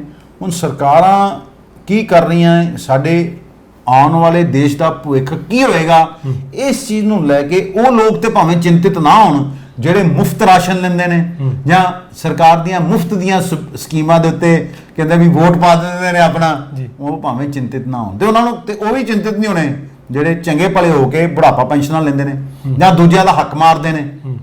ਉਹ ਲੋਕ ਚਿੰਤਿਤ ਨੇ ਜਿਹੜੇ ਵਾਕਈ ਇਸ ਮੁਲਕ ਨੂੰ ਪਿਆਰ ਕਰਦੇ ਨੇ, ਜਿਹੜੇ ਕਹਿੰਦੇ ਨੇ ਵੀ ਅੱਜ ਇਹ ਹਾਲ ਹੋ ਰਿਹਾ ਦੀ ਕੱਲ ਨੂੰ ਸਾਡੇ ਮੁਲਕ ਦਾ ਬਣੂਗਾ ਕੀ।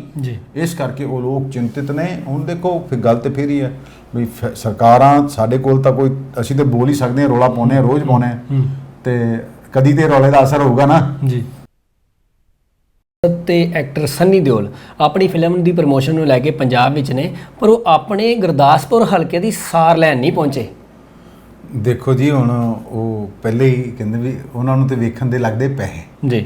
ਅੱਜ ਕੱਲ ਤੇ ਵੇਖਣਾ ਆਪਾਂ ਟਿਕਟ ਖਰੀਦਦੇ ਨਾ ਜੀ ਫਿਲਮ ਵੇਖਣੀ ਹੈ ਤੇ ਸੰਨੀ ਦਿਓਲ ਸਾਹਿਬ ਜਦੋਂ ਕਹਿੰਦੇ ਆ ਪਾਕਿਸਤਾਨ ਜਿੰਦਾਬਾਦ, ਫਿਰ ਕਹਿੰਦੇ ਨਹੀਂ ਹਿੰਦੁਸਤਾਨ ਜਿੰਦਾਬਾਦ ਜੀ। ਹਿੰਦੁਸਤਾਨ ਜਿੰਦਾਬਾਦ ਥਾ ਹੈ ਔਰ ਰਹੇਗਾ ਜੀ। ਉਹ ਪੈਸੇ ਦੇ ਕੇ ਵੇਖਦੇ ਆਪਾਂ, ਉਹਦਾ ਥੋੜੀ ਵੇਖਦੇ ਤੁਸੀਂ ਗੁਰਦਾਸਪੁਰ ਵਾਲੇ ਆਖਣ ਵੀ ਸੰਨੀ ਦਿਓਲ ਸਾਹਿਬ ਦੇ ਦਰਸ਼ਨ ਸਾਨੂੰ ਬਿਨਾਂ ਪੈਸੇ ਹੋ ਜਾਣਾ। ਇਹ ਕਿਤੇ ਲਿਖਿਆ ਉਹਨਾਂ ਨੇ ਇਹ ਕਿਹਾ ਸੀ ਮੈਨੂੰ ਵੋਟਾਂ ਪਾਓ, ਇਹ ਥੋੜੀ ਕਿਹਾ ਸੀ ਮੈਂ ਇੱਥੇ ਆਊਂਗਾ ਜੀ। ਹੁਣ ਉਹ ਵੋਟਾਂ ਉੱਥੇ ਪਾਤੀਆਂ ਲੋਕਾਂ ਨੇ। ਇਹ 3 ਸਾਲ ਮੇਰਾ ਖਿਆਲ ਹੋ ਗਏ ਇਹਨਾਂ ਨੂੰ ਅਖੀਰਲੀ ਵਾਰੀ ਦਰਸ਼ਨ ਹੋਏ ਸੀ ਉਹਨਾਂ ਦੇ ਉੱਥੇ। ਤੁਸੀਂ ਇਹ ਦੇਖੋ ਹੁਣ ਗੁਰਦਾਸਪੁਰੀ ਇਹ ਪੋਸਟਰ ਪਾਸਟਰ ਲਾਈ ਜਾਂਦੇ ਆ ਵੀ ਸਨੀ ਦਿਓਲ ਦੀ ਗਦਰ 2 ਦਾ ਬਾਈਕਾਟ ਕਰਾਂਗੇ, ਤੇ ਕੀ ਗੁਰਦਾਸਪੁਰ ਵਾਲਾ ਕੋਈ ਸਨੀ ਦਿਓਲ ਦੀ ਫਿਲਮ ਵੇਖਣ ਨਹੀਂ ਜਾਊਗਾ? ਬੜੇ ਸਾਰੇ ਜਾਣਗੇ। ਐਵੇਂ ਝੂਠੀ ਪਬਲਿਸਿਟੀ ਸਟੰਟ। ਹੁਣ ਪਾਰਲੀਮੈਂਟ ਦੇ 1 ਜੂਨ ਨੂੰ ਜਿਹੜਾ ਨਾ 2019 ਤੋਂ ਲੈ ਕੇ 1 ਅਗਸਤ 2023 ਤੱਕ ਜਿਹੜਾ ਪਾਰਲੀਮੈਂਟ ਸੈਸ਼ਨ ਹੋਇਆ ਨਾ ਜੀ, ਤੇ 19% ਦੀ ਹਾਜ਼ਰੀ ਜਿਹੜੀ ਰਹੀ ਆ ਇਹਨਾਂ ਦੀ ਸਨੀ ਦਿਓਲ ਸਾਹਿਬ ਦੀ ਜੀ। ਤੇ ਮੇਰਾ ਨਹੀਂ ਖਿਆਲ ਇਹਨਾਂ ਨੇ ਕੋਈ ਸਵਾਲ ਵੀ ਉੱਥੇ ਪਿੱਛੇ ਹੋਵੇ, ਤੇ ਸੰਸਦ ਦੇ 4 ਸੈਸ਼ਨਾਂ ਦੇ ਵਿੱਚ ਉਹਨਾਂ ਨੇ ਜਾ ਕੇ ਨਹੀਂ ਵੇਖਿਆ, ਤੇ ਇਸ ਅਰਸੇ ਦੇ ਦੌਰਾਨ ਸਿਰਫ ਇੱਕ ਸਵਾਲ ਲਾਇਆ ਤੇ ਬਹਿਸ ਦੇ ਦੌਰਾਨ ਇੱਕ ਵੀ ਸ਼ਬਦ ਨਹੀਂ ਬੋਲਿਆ ਵੀ ਤੁਹਾਨੂੰ ਲੋਕ ਚਾਹੁੰਦੇ ਕਿਉਂ ਆ। ਬੰਦਾ ਪੁੱਛੇ ਜੀ ਵੀ ਤੁਸੀਂ ਕੋਈ ਜੇ ਪਿਛੜੇ ਇਲਾਕੇ ਹੈ, ਸੰਸਦ 'ਚ ਬੈਠੋਗੇ, ਲੋਕਾਂ ਦੀ ਗੱਲ ਕਰੋਗੇ ਵੀ ਕਿੱਥੇ ਪੁਲਾਂ ਦੀ ਲੋੜ ਆ, ਕਿੱਥੇ ਸੜਕਾਂ ਦੀ ਲੋੜ ਆ, ਕਿੱਥੇ ਹਾਈਵੇ ਦੀ ਲੋੜ ਆ, ਲੋਕਾਂ ਨੂੰ ਕੀ ਚਾਹੀਦਾ, ਕੀ ਬਦਲਾਅ ਹੋਣਾ ਚਾਹੀਦਾ, ਵੀ ਤੁਸੀਂ ਆਪਣੀ ਗੱਲ ਉੱਥੇ ਕਰੋਗੇ ਜਾ ਕੇ। ਪਰ ਗੱਲ ਤੇ ਫੇਰ ਹੋ ਗਈ ਸਨੀ ਦਿਓਲ ਸਾਹਿਬ ਤੇ ਕਹਿੰਦੇ ਵੀ ਮੈਨੂੰ ਕੋਈ ਗੱਲ ਸੁਣਾ ਰਿਹਾ ਸੀ ਵੀ ਕਹਿੰਦਾ ਸਨੀ ਦਿਓਲ ਸਾਹਿਬ ਦਾ ਵੀ ਉੱਥੇ ਕੋਠੀ ਹੋਣੀ ਨਾ ਜੀ ਉੱਥੇ ਗੁਰਦਾਸਪੁਰ, ਨਹੀਂ ਜੀ ਦਿੱਲੀ ਜੀ। ਉਹ ਕਹਿੰਦੇ ਵੀ ਮੈਂ ਬੀਜੇਪੀ ਦੇ ਲੀਡਰ ਨੇ ਮੈਨੂੰ ਇਹ ਗੱਲ ਸੁਣਾਈ ਸੀ, ਜਿਹੜੇ ਇੱਕ ਤਾਂ ਟੌਪ ਦੇ ਲੀਡਰ ਹੁੰਦੇ ਨੇ, ਇੱਕ ਵਿਚਕਾਰ ਜੇ ਦੇ ਵਿਚਾਰੇ ਹੁੰਦੇ ਆ, ਤੇ ਕਈ ਤਾਂ ਸਾਡੇ ਵਰਗੇ ਹੁੰਦੇ ਨਾ ਥੱਲੇ ਲਿੰਗਰ ਭੁੰਗਰ, ਉਹ ਨਹੀਂ ਥੋੜੇ। ਉਹ ਕਹਿੰਦੇ ਮੈਂ ਨਾ ਸਨੀ ਦਿਓਲ ਸਾਹਿਬ ਦੇ ਕੋਈ ਉੱਥੇ ਬੰਗਲੇ 'ਚ ਕੋਈ ਫਾਲਟ ਫੂਡ ਪੈ ਗਿਆ ਤੇ ਮੈਨੂੰ ਫੋਨ ਆਇਆ ਵੀ ਇਹ ਕਰਾ ਦਿਓ। ਠੀਕ, ਤੇ ਮੈਂ ਕਰਾਤਾ। ਤੇ ਕਿਹਾ ਮੈਂ ਕਿਹਾ ਯਾਰ सनी देओल साहब ना किस दिन चाय पिया दो, कहते वो हल्ला पिया, कहना आप क्या समझते हैं सनी देओल साहब वैसे ही चाय पीने आ जाते किसी के साथ जी। भैया उनको तो देखने के भी पैसे लगते हैं जी, मतलब कहना भी कोई माल मूल को लाख 2 लाख रुपया खर्च करो तो देओल साहब आ जाएंगे तुहाडा चाह पीण। सानू ये साडी यही बेनती है भी तुहानू सनी देओल साहब तुहानू ते तुहाडे परिवार नू पंजाबियां ने बहुत प्यार कीता जी। तुहाडे पिता जी भी लड़े सन लोक सभा इलैक्शन बीकानेर तो, वो सरेंडर कर गए सी, तुसीं भी सरेंडर कर दिंदे ते जां ते होवे ना भी गदर 2 दी सारी जिहड़ी कमाई होनी तुसीं भी गुरदासपुर वाले दी ਉਹਦੇ ਤੇ ਲਾ ਦੇਣੀ ਹੈ ਵੀ ਬੜਾ ਹੜ੍ਹਾਂ ਦਾ ਨੁਕਸਾਨ ਹੋਇਆ ਜੀ, ਫਸਲਾਂ ਦਾ, ਲੋਕਾਂ ਦੇ ਘਾਟੇ ਕੋਈ। ਫਿਰ ਤੇ ਲੋਕ ਵੀ ਆਖਣ ਪੰਜਾਬੀ ਵਾਹ ਵੀ ਤੂੰ ਤਾਂ ਕਮਾਲ ਕਰਤਾ ਸਨੀ ਦਿਓ, ਤੂੰ ਨਹੀਂ ਸੈਸ਼ਨ 'ਚ ਸਦਨ 'ਚ ਗਿਆ ਕੋਈ ਗੱਲ ਨਹੀਂ, ਆਹ ਕਰਕੇ ਤੂੰ ਬੜੀ ਕਮਾਲ ਕੀਤੀ। ਤੇ ਪਰ ਹੁਣ ਸਕੀਨਾ ਨੂੰ ਲੈਣ ਤੇ ਉੱਥੇ ਜਾਣਾ ਪਾਕਿਸਤਾਨ ਤੇ ਇੱਥੋਂ ਦੇ ਲੋਕ ਰੱਬ ਤੇ ਚਲੋ ਅਸੀਂ ਤੇ ਪ੍ਰਿੰਸ ਫੇਰ ਵਾਰ-ਵਾਰ ਕਹਿੰਦੇ ਆ ਵੀ ਫੈਸਲਾ ਲੋਕਾਂ ਨੇ ਕਰਨਾ। ਜਦੋਂ ਤੁਸੀਂ ਝੂਠੇ ਵਾਅਦਿਆਂ 'ਚ ਝੂਠੇ ਲਾਰਿਆਂ 'ਚ ਮੁਫਤਖੋਰੀ ਦੇ ਚੱਕਰ 'ਚ ਆਪਣਾ ਵੋਟ ਵੇਚਦੇ ਹੋ ਪਾਉਂਦੇ ਹੋ ਤੇ ਫਿਰ ਤੁਹਾਡਾ ਹਾਲ ਤੇ ਇਹੋ ਹੀ ਹੋਣਾ। ਰੱਬ ਹੀ ਰਾਖਾ ਤੁਹਾਡਾ ਕਿਸ ਤਰ੍ਹਾਂ ਨਸ਼ਾ ਮੁੱਕਣਾ, ਕਿਸ ਤਰ੍ਹਾਂ ਦਰਾ ਸੱਟਾ ਕਾਰੋਬਾਰ ਮੁੱਕਣਾ, ਕਿਸ ਤਰ੍ਹਾਂ ਜਿਹੜਾ ਨੈਕਸਸ ਟੁੱਟਣਾ, ਫਿਰ ਤੇ ਰੱਬ ਹੀ ਰਾਖਾ।